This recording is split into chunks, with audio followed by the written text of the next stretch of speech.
जय जगन्नाथ बंधुगण आपण मान समस्त को यही नुआ भिडियो स्वागत जनाऊँगी। बंधुगण एवं शुणु नंबर 1 जो कन्यार हाथ और गोड़े अधिक केश रही था से कन्या क्रोधी क्रूर एवं ईर्षा परायणी होता है। नंबर 2 जो कन्यार नाक तल को केश रही था से कन्या उच्चाभिलाषी होता है। नंबर 3 जो कन्यार पेटरे केश रही था से कन्या कलह प्राय एवं चरित्रहीना होता है। नंबर 4 जो कन्यार छाती रे केश रही था से कन्या स्वार्थपर और लज्जाहीना होता है। नंबर 5 जो कन्यार आईब्रो केश परस्पर लगालगी हो रही था से कन्या को केबे भी धनर अभाव होई न था।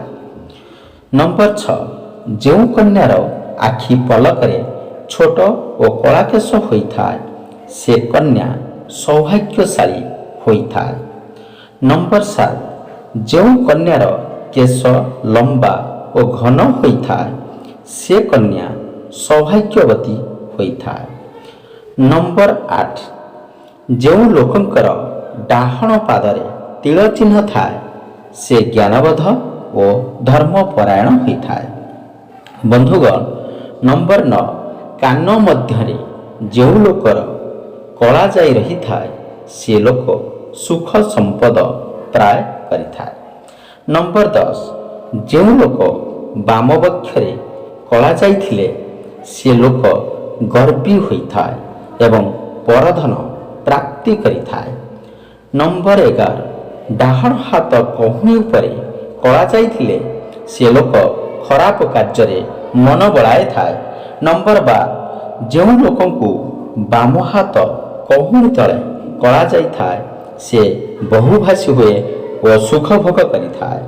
नंबर 13 जो लोकंक मुहर डाहण पाखरे कला जाए से परोपकारी एवं मान एवं सम्मानर अधिकारी होता है। नंबर 14 जो लोकंक मुहर बाम पार्श्वरे कला जाए ताकू जीवन सारा सुख शांति भोग होता है।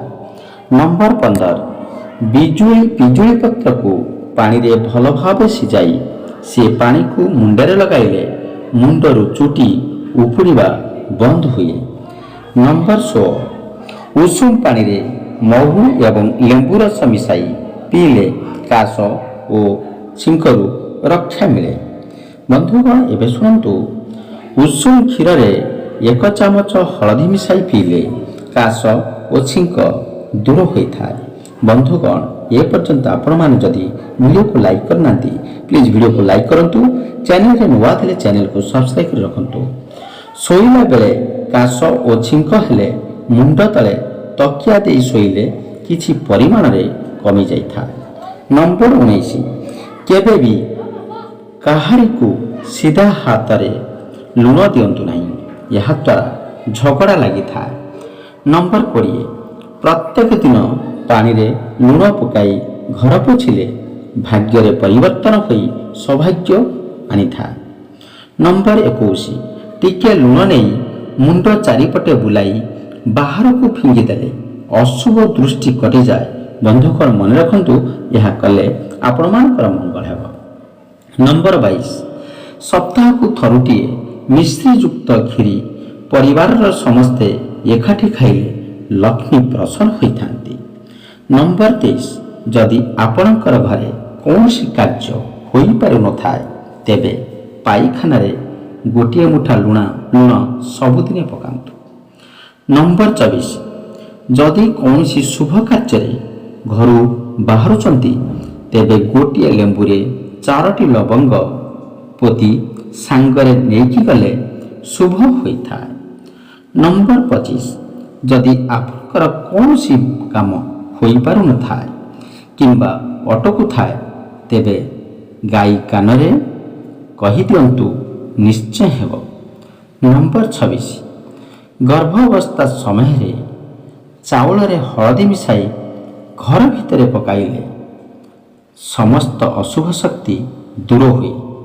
नंबर 27 ଯଦି ପୁତ୍ର କିମ୍ବା କନ୍ୟାର ଜାତକରେ ମଙ୍ଗଳ ଦୋଷ ଥାଏ ତେବେ ମଙ୍ଗଳବାର ବ୍ରତ କଲେ ତାହା ଦୂର ହୁଏ। ନମ୍ବର 28 ଯଦି ବିବାହ ପାଇଁ ପୁତ୍ର କିମ୍ବା କନ୍ୟା ରାଜି ହେଉନଥାନ୍ତି ତେବେ ତାଙ୍କ ଶୋଇବା ଘର ପଟରେ କ୍ରିଷ୍ଟାଲ ବଲ୍ ପ୍ଲେଟ୍ ରଖନ୍ତୁ। ନମ୍ବର 29 ଯଦି ପୁତ୍ର କନ୍ୟାର ବିବାହ ହୋଇପାରୁନଥାଏ ତେବେ 13 ଦିନ ପର୍ଯ୍ୟନ୍ତ ଅଶ୍ୱସ୍ଥ ଗଛ ମୂଳରେ ପାଣି ଦିଅନ୍ତୁ, ଶୁଭଫଳ ପ୍ରାପ୍ତ ହେବ। ନମ୍ବର 30 ଯଦି କନ୍ୟାର ବିବାହ ହୋଇପାରୁନଥାଏ ତେବେ ହଳଦିଆ କପଡ଼ାରେ ହଳଦୀ ବାନ୍ଧି କନ୍ୟାର ତକିଆ ତଳେ ରଖନ୍ତୁ, ତାହା ପୂରଣ ହୋଇଯିବ। ମଙ୍ଗଳବାର ଦିନ ଗାଈକୁ ମସୁର ଡାଲି ସହିତ ଗୁଡ଼ ମିଶାଇ ଖାଇବାକୁ ଦେଲେ ସମସ୍ତ ମନସ୍କାମନା ପୂରଣ ହୋଇଥାଏ। ସକାଳୁ ଉଠି ଗଣେଶଙ୍କର ଉପରେ ନାଲି ରଙ୍ଗର ଫୁଲ ଚଢ଼ାଇଲେ ଘର କରିବା ଏବଂ ମନସ୍କାମନା ପୂରଣ ହୁଏ।